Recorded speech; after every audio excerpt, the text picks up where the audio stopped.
Assalamualaikum warahmatullahi wabarakatuh. Perkenalkan, nama saya Leni Herlina, angkatan 33 kelompok 2. Saya akan mempresentasikan tentang analisis isu efektivitas kinerja individu berdasarkan tupoksi. Adapun masalah yang akan saya analisis adalah: pertama, banyaknya peserta didik yang tidak bisa menggunakan aplikasi pembelajaran daring. Yang kedua, rendahnya minat peserta didik dalam pembelajaran daring. Yang ketiga, kurangnya pemahaman peserta didik terhadap materi pembelajaran selama pembelajaran daring. Yang keempat, kurang efektifnya pembelajaran daring atau online. Masalah ini kemudian akan dianalisis dengan menggunakan APKL, yaitu suatu teknik yang membedakan isu berdasarkan 4 aspek, yaitu aktual, problematika, kelayakan, dan layak. Isu yang mendapat skor 3 besar adalah isu keempat, 2, dan 3. 3 isu tadi kemudian dianalisis kembali dengan menggunakan analisis USG, sehingga didapatlah isu yang prioritas, yaitu isu kurang efektifnya pembelajaran daring atau online. Selanjutnya, untuk mengetahui akar permasalahannya, digunakanlah metode Fishbone.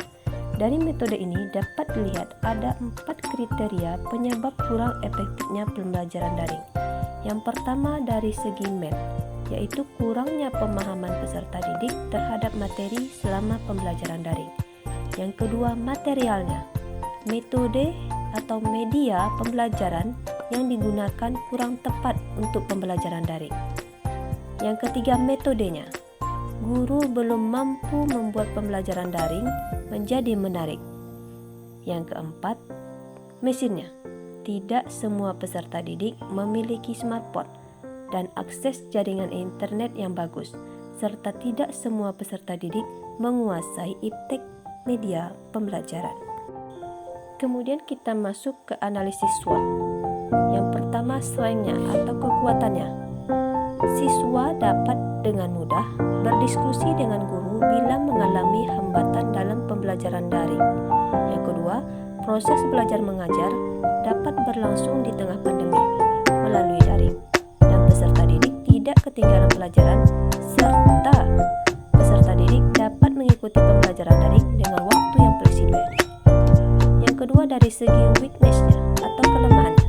Yang pertama adalah terkendalanya jaringan dan tidak semua peserta didik memiliki smartphone. Yang kedua, peserta didik merasa pembelajaran daring kurang menarik sehingga peserta didik menjadi malas mengikuti pelajaran dan mengerjakan tugas. Kekuatan dan kelemahan ini merupakan faktor internal. Selanjutnya kita masuk ke opportunity. Yang pertama adalah dengan pembelajaran daring, peserta didik tetap dapat berinteraksi dan adanya timbal balik dengan guru. Yang kedua, melatih peserta didik lebih disiplin terhadap waktu. Selanjutnya kita bahas tentang tantangannya. Dibutuhkan kekreatifan guru dan semangat guru dalam pembelajaran daring. Yang kedua, sekolah kurang memfasilitasi dalam pembelajaran daring. Opportunity dan tantangan ini merupakan faktor eksternal. Selanjutnya kita masuk ke rekomendasi penyelesaian masalah.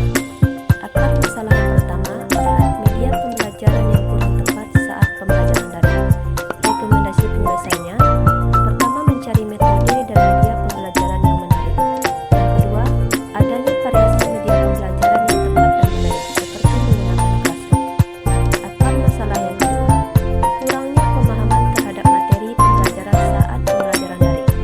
Rekomendasi penyelesaiannya: menjelaskan materi dengan lebih kreatif, misalnya dengan menggunakan gambar maupun video. Akar masalah yang ketiga, tidak semua peserta didik memiliki smartphone dan jaringan internet yang baik. Rekomendasi penyelesaiannya: peserta didik bisa datang ke sekolah untuk mengambil tugas dan mendapatkan pembelajaran dari guru. Demikianlah presentasi saya tentang analisis isu efektivitas kinerja individu berdasarkan tupoksi. Terima kasih, sampai jumpa lagi. Assalamualaikum warahmatullahi wabarakatuh.